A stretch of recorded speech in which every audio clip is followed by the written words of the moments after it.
What's going on, guys, and welcome back to another episode of Flat Out. So we've been doing some research and we found out that we have to have our SCCA time trial license in order to run Project Misfit once it's done in Global Time Attack. That's going to be our goal. Is we're going to be getting our SCCA license or going to events to get our SCCA license. And yesterday was kind of like just one of those days testing the car out and seeing what it does on an actual track. Not like the last track we were on. It was kind of small and we couldn't do much.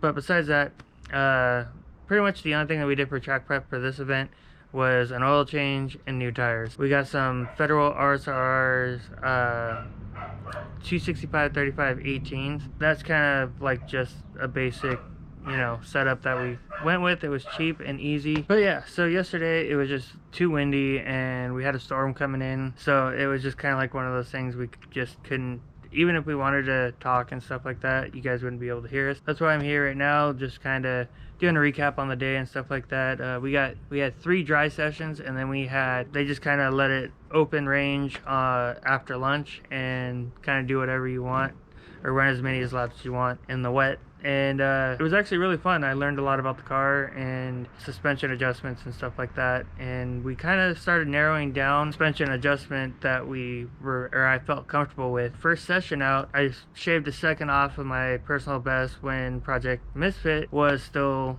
relatively stock form with the Renesis in it. So that was an automatic, second off, and then we started cutting off more time. We got it down to a 130.5, which was 3 seconds faster than my previous run with Project Misfit at the same track and the same configuration. So we were heading in the right direction, and I still felt like we had a lot more to go with it. I still think we could have broke into the 120s, maybe like a 129, maybe a 128, kind of pushing it, but I think we could have been in the 129s for sure. And but yeah, so I'm gonna get to some of the in-car and some of the hood view that we had before, and hopefully you guys enjoy. We definitely had a lot of fun doing this.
So yeah, so I hope you guys enjoyed, the video and stuff like that, and we have a lot more coming. We are having another track day coming up here December 5th, so that's going to be another thing we're going to be doing. One thing that I ran into when we were out on track is I actually ran into brake fade, and yeah, it just wasn't fun. So I kind of figured out what I can and can't do, or how far I could push before we actually ran into fade.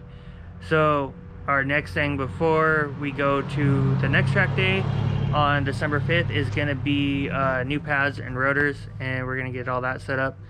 We're going to try that out, and hopefully we can shave some more time and brake a little bit later and not have an issue with brake fade. So yeah, so that's pretty much what we're going to do for the next video, or not next video, but for the next track day. I hope you guys enjoyed, and we'll see you guys next time.